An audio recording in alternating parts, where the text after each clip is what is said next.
Bruce, you mentioned before we started recording, you're not much of a VR man, Jeff, right? I gotta hand it to you, man. You are holding it down for all the VR gamers out there. Nobody's playing any VR games right now except for Jeff. And Hey. it is amazing. I'm gonna be on. I'm gonna come on this podcast in what, a couple, 3, 4 more years. You're gonna be playing VR. Have another and kid. You can come back on, Bruce. I'm gonna have another like, kid, and you're gonna be like, I bought the Quest 6. Yeah. You're keeping Zuckerberg in business, and I Yeah. appreciate it. If I am nothing if not stubborn. And consistent. Consistent. Yeah, that's the what I meant. That's the what I meant. Yeah. Good job. Good So job. yes, I purchased a Quest 3 because even though I am the lone voice out here screaming about VR, they didn't want to send me one. But so I purchased it. Don't tell my wife. And I gotta say, it's pretty great. Listen, guy who loves VR says VR is good. It's really more good. at 11. Listen, take it with a grain of salt. Take it with a grain of salt. This is by far the best headset Meta has ever made. I know because I own all of them. Yeah. And back to the Oculus One. It is light, comfortable, so comfortable, much more comfortable than PlayStation VR 2. It is a very comfortable headset. And I didn't even spring for the fancy schmancy strap. Like they sell you a $70 strap that I did not buy. I'm just using the lame wimpy strap that it comes with. And it's still super comfortable. It's just Velcro on your head. Because the headset itself is so light, it does not fatigue me wearing it for long periods of time. I have been wearing it for long periods of time. And the full color pass through is a game changer. It really is that cool. If you've put on PlayStation VR 2 and seen what happens when you first put it on, where you can actually see the room you're in, but it's in black and white, this is that, but in full color. So you're looking at your room in 3D. Does it look as good as I assume the Apple Vision Pro is going to look, where it looks like you're actually just looking at your room? No. There's never a feeling of, oh, I'm actually just looking at my room without anything on my face. No. It does look filtered and it does look, a bit processed, but it's still, you're looking at your room, you're looking down at your hands, you're looking at, you can operate the headset. I was checking text messages on my phone with it on my face. Like I could easily read the text message, type on my phone. Like I didn't have to take it off my face, which is, I guess that sounds like a, damning with faint praise, but it is an actually kind of rad thing. And the AR applications, though they are few, they are expanding at a high rate, and they are very cool. Christian, I know you and I, years ago now, both tried the Magic Leap and had an AR experience that I think both of us were pretty impressed with at the time, right? Yeah, it was. I mean, it was cool to see robots coming out of your own walls, and it was. This really is neat. still the experience. It's the same experience that is the free AR experience that you'll probably want to try right when you get your Quest 3. And it's still awesome. In fact, it's more awesome than the Magic Leap because the fidelity is higher and it's much more seamless. But you walk into your room. I was down in the basement where my kids play. And you just kind of look at all the walls in your room and it creates this cool polygonal mesh of it in real time as you're staring at all the walls. And then the roof of your house, or in this case, the ceiling of my basement, pops off. A little alien spaceship comes down and little aliens come out, and you have a blaster and you start blasting at the aliens, and they're bopping around your room, jumping on tables and hitting things and like reacting to all the geometry that's already there in your house. And you're blasting them. And as you're blasting them, errant shots that don't hit the little, they look like kind of like tribbles for the Tribble Trouble Star Trek episode, like furry little balls.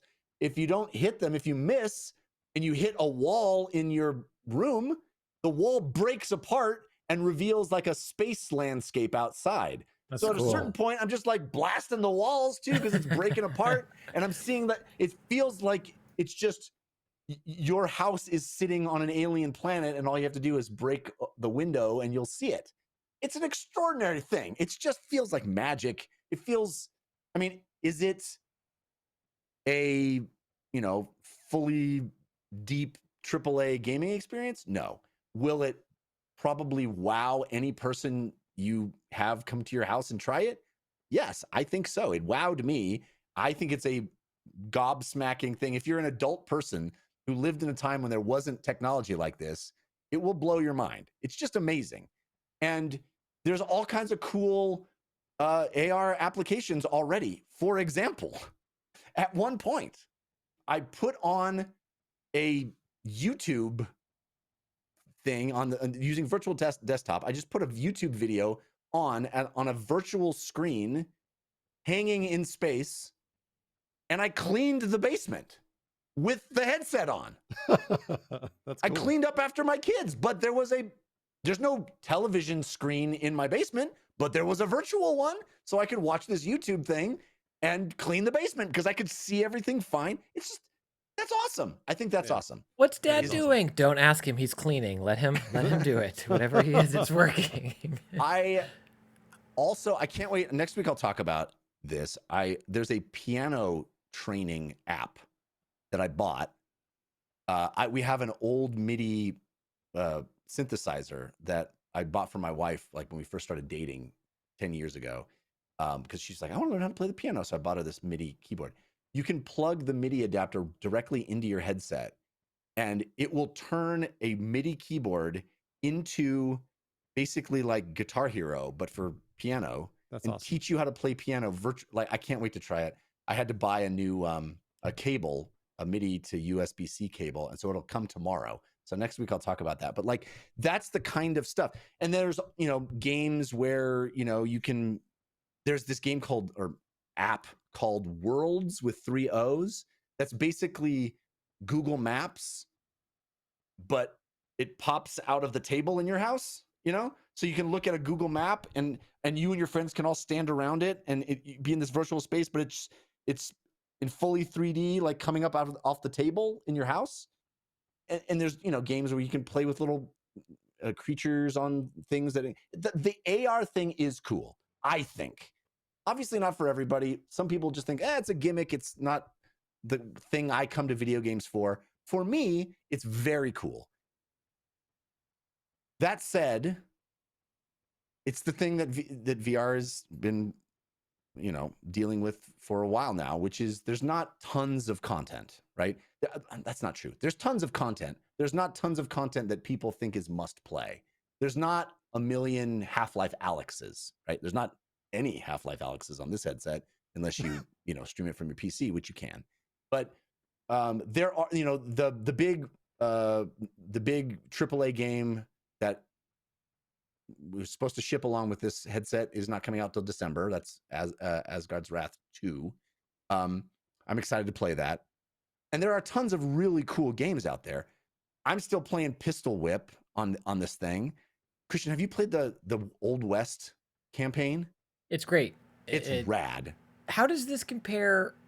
Not to be like a full technical breakdown, but I don't have this. A friend bought it, so I'm excited. Hopefully by next week I'll have played with it. But I'm very curious how going back to non-OLED feels, because I think the Synapse, what was that game on PlayStation VR 2 that we both raved about? Synapse, that game was like, oh, this proves OLED's worth. Whereas like for Walkabout Mini Golf, it's like, yeah, give me a Quest because that embodies that. But like, I think I might have a hard time going back to a non-OLED screen at this point on my face. I think it looks great. You're not tethered. Like I said, I can walk around my room watching stuff. There's an app called Big Screen that basically creates a virtual theater and virtual rooms. You can hang out with people all around the world in virtual reality as if they're sitting in the same room watching movies with you. You can put on a movie, you can rent a movie. I went into Big Screen to watch. They do 3D movies, and you can just watch for free. You can just watch 3D movie trailers. I don't even know how long I spent in there. It was over an hour just watching 3D movie trailers because you can't watch 3D movies anymore and it's extraordinary. It looks, Christian, so crisp. Like for the first time, because there's not really, I mean, maybe there is, and I'm not aware of it, but I was very disappointed that PSVR 2 was not supporting 3D Blu-rays on the PSVR 2. So I did not attempt to watch. So maybe there's an app, maybe Big Screen even is available for PSVR 2, and haven't checked. So please don't correct me if I'm wrong. That said, this was the first time in a headset I went, I could watch an entire movie in this.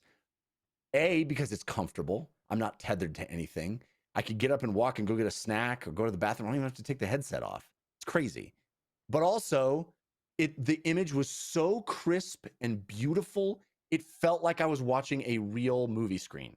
Now, I turn my head to the left and right, and it's, kind of bad mobile game graphics of the virtual room I'm in. But the actual movie that I'm watching is excellent. I mean, I thought the image was sublime. And the 3D effect is just, I mean, it's better, so much better than any, bad movie theater, been worn by 14 people before me, crinkly, like it's going to be better than that, way better, brighter, sharper. That is really cool. You're holding it down for 3D and VR, Jeff. I really gotta hand it to you here. Like, this is amazing. This is amazing. Like, I want to come to your house because you're selling me on this thing that I'm never going to spend money on. So you are selling me on it. Again, very stubborn person, me. But yeah, one of my favorite movies is Avatar and Avatar 2. I want to see them in 3D. I want to be able to watch them in 3D. Yeah. And it's extraordinary. Like, it really is cool. Now, downsides, right? The things that I still want to play are all the games that we've been recommending for VR for 3, 4, 5 years, right? It's Moss 2, it's, Pistol Whip, it's Beat Saber. I played Hubris, which is a really cool, newish, new to me game. Red Matter 2 is awesome. And a lot of these games that have been out on Quest 2 look way better on Quest 3. They really do look way better. They've upped the frame rates. They've upped the textures on a lot of these games. So it is a more powerful headset, lighter, more comfortable, better image. The full color AR pass through is rad. Like, it's a great device, I think. And if you're thinking about, if you're looking at the Apple Vision Pro like I am, which costs 7 of these, right? I don't know if this is 1/7 as good as it will be. It's certainly not going to be as good, right? Well, I haven't tried it, but I have good friends that have, and they are singing its praises, the Vision Pro, that is. And I'm anxious. I can't wait. And I think it will be a transcendent experience when I try it. But will it be 7 times as good? I don't know. This doesn't feel like it's a 7th as good. It feels like it's really delivering on a mass market consumer product. Yes, it's still not super cheap. And yes, it's hard to point at it and go, you got to play these games, because many of them are, I hate to use the word novelty because I don't see them that way. I do think that they're very cool. Pistol Whip is an extraordinarily fun thing to play. Beat Saber is super fun. There are awesome adventure games. I Expect You to Die is awesome. There are really cool things to do in these headsets. Demio, the list goes on and on. But I think people are waiting for those like Half-Life Alyx type experiences, and those are fewer and farther between. And so it's hard to, there's no Marvel Spider-Man 2 equivalent, right? Mm-hmm. But I don't know. I was very impressed with this device. I think it blows Quest 2 out of the water. And it's in a lot of ways compares very, a lot of the ways it kind of trumps the PSVR 2, just because they're doing it without a tether. They're doing it much lighter, much less awkward on the face. Like, it's just a very slick, comfortable, easy to use device that you can just pop on and pop off at any time. The new controllers are cool, less kind of, they don't have that loop on them anymore, so it's not as gangly. I don't know. I really like it. There you go. I'm excited to try it. I gotta go over to my friend's house now that Jeff moved. I found another VR friend. Yeah, I was gonna say, Jeff, do you live in Los Angeles? I used to. You got to come to Denver now. Oh, for VR? Oh boy. Oh no. You know, maybe I go somewhere else for. Yeah, I'll try it. I've been like, you did a great job. How much is it? $700? $600? no, it's $499. Oh, okay. All right. That's not too bad. The Quest 2 was awesome. I got to use the Quest 2 at length and enjoyed it. I just have yet to find another reason to buy a headset. What if they put it in an Iron Man helmet? Oh my gosh, that'd be so cool. Can you imagine that? A VR headset in that Iron Man helmet I was talking about? Oh, dude, they've got to. I don't know why they're not already sort of theming. You could buy skins and theme them. They should be doing that stuff. That'd be they rad. totally should be. Yeah, Yeah. 100%. All right, well.